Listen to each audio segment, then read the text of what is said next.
శ్రీమాత్రే నమః. భజగోవిందంలో ఈరోజు 5వ శ్లోకం. యావత్ విత్తోపార్జన శక్తః తావన్నిజ పరివారో రక్తః పశ్చాజ్జీవతి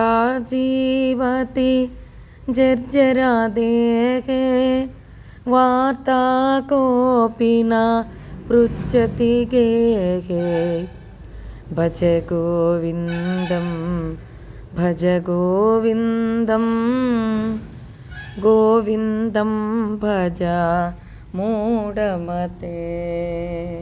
ఇక్కడ విత్తోపార్జన అంటే ధనము సంపాదించటం. ఇక్కడ సంపద అంటే అష్టైశ్వర్యాలను సంపాదించాలి. ధన సంపదే కాకోకుండా ఒకే ఒక్కటి పట్టుకొని మనము వేలాడుతున్నాం.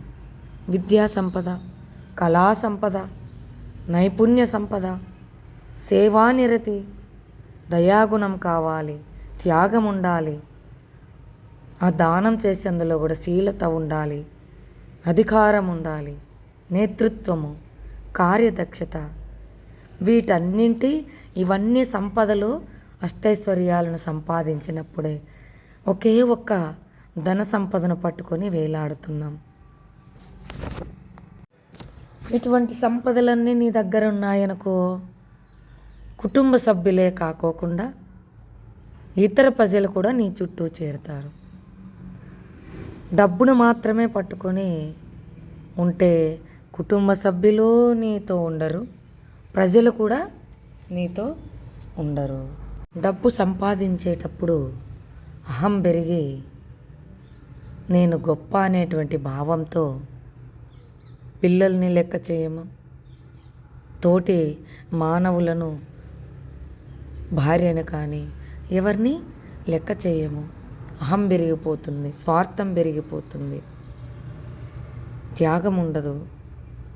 అటువంటప్పుడు భార్య నిన్ను వదిలేస్తుంది, పిల్లలు నిన్ను వదిలేస్తారు, ఆఖరికి కుటుంబ సభ్యులే కాకోకుండా ఇంకా ప్రపంచంలో ఉన్నటువంటి వాళ్ళు కూడా నీతో ఉండడానికి ఆస్కారము లేదు.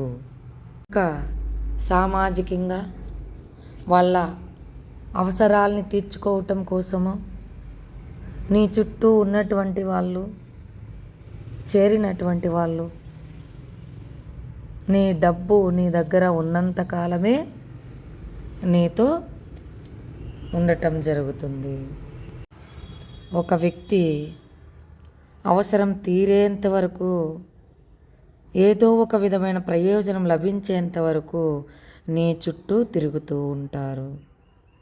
ఆ ప్రయోజనం గనక జరగలేదంటే చల్లగా మెల్లగా జారుకుంటారన్నమాట. అదే కొంచెం తెలుసుకో, జాగరూకతతో ఉండు, అష్టైశ్వర్యాలను సంపాదించడానికి ప్రయత్నించు. కనీసం నీ యొక్క యోగక్షేమాలను తెలుసుకోవడానికి కూడా మళ్ళీ ఇష్టపడడు. ఇది లోకం పోకడా.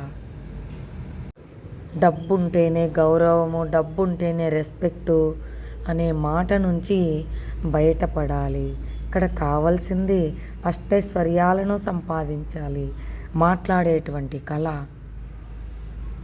విద్య పుస్తకంలోనిది యాజ్ ఇట్ ఈజ్గా చదవటం కాదు, అందులో అంతరార్థాన్ని, భావాన్ని తెలుసుకోగలిగేటువంటి విద్యా సంపద కావాలి. అష్టైశ్వర్యాలు ఇవన్నీ లౌకికంగా మంచి, దానము, శీలము, ఔన్నత్యము, విద్య, కళలు ఇవన్నీ కూడా లౌకికమైనటువంటి తాత్కాలికమైన సంపదలు. శాశ్వతమైన సంపద ఒక్క ఆధ్యాత్మిక, అదే బ్రహ్మ విద్య అని మనం ఇక్కడ తెలుసుకోవాలి. అవన్నీ లౌకిక సంపదలన్నీ అట్లా అని పనికిమాలినవి అని అనుకోకూడదు. వాటి ప్రయోజనం కూడా ఉంది. ఎందుకంటే వాటి ప్రయోజనము ఈ జన్మలోనే, మరు జన్మకు మనము తీసుకొని పోలేం కాబట్టి అందుకే ఆధ్యాత్మిక సంపద గొప్పదని చెప్తున్నాడు ఇక్కడ గురువుగారు మనకి. ఈ సంపదలన్నింటినీ ఎందుకు?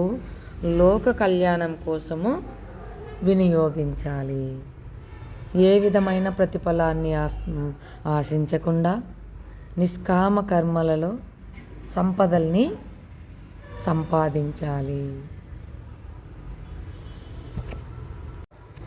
ఇలా నిష్కామ కర్మలలో సంపదల్ని సంపాదించటం వల్ల, అలా చేయటం వలన పూర్వ వాసనలు, గత జన్మలోని వాసనలు, కర్మలు నశించి ఆధ్యాత్మిక ప్రగతి సిద్ధిస్తుంది.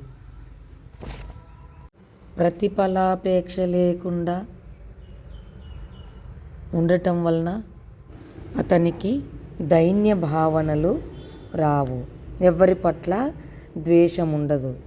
ఎట్టి పరిస్థితిలోనన్నా ధీరుడయి చిరునవ్వుతో ముందుకు సాగిపోతూ ఉంటాడు. అతడే వివేకవంతుడు. నీలో ధనార్జన అనేటువంటి కోరిక ఉన్నన్నాళ్ళే నీ చుట్టూ పరివారమంతా నీ యందు అనురాగము చూపుతారు. అష్టైశ్వర్యాలు ఉంటే కుటుంబ సభ్యులు అందరూ నీతో ఉంటారు. అలా కాకోకుండా ఓన్లీ ధన సంపద మాత్రమే ఉందనుకో, అప్పుడు ప్రయోజనాన్ని ఆశించే వాళ్ళు మాత్రమే నీతో ఉంటారు. ప్రయోజనం తీరకపోతే నిన్ను వదిలేసి నువ్వు ఎలా ఉండావని కూడా పట్టించుకోరు. ఒక శ్రీరామునిలా, ఒక శ్రీకృష్ణ పరమాత్మలా, ఒక సత్య హరిశ్చంద్రునిలా, ఒక నల దమయంతిలా ధర్మ జీవితము జీవించాలి. తను సంపదలన్నీ పోగొట్టుకున్నా కూడా నలమహారాజు అతను ధైర్యాన్ని కోల్పోలేదు. అతని ధర్మాలను అతను వదిలిపెట్టలేదు. మళ్ళీ అవన్నీ కూడా సంపాదించుకున్నాడు. అంత శక్తి ఉంది. శ్రీమాత్రే నమః.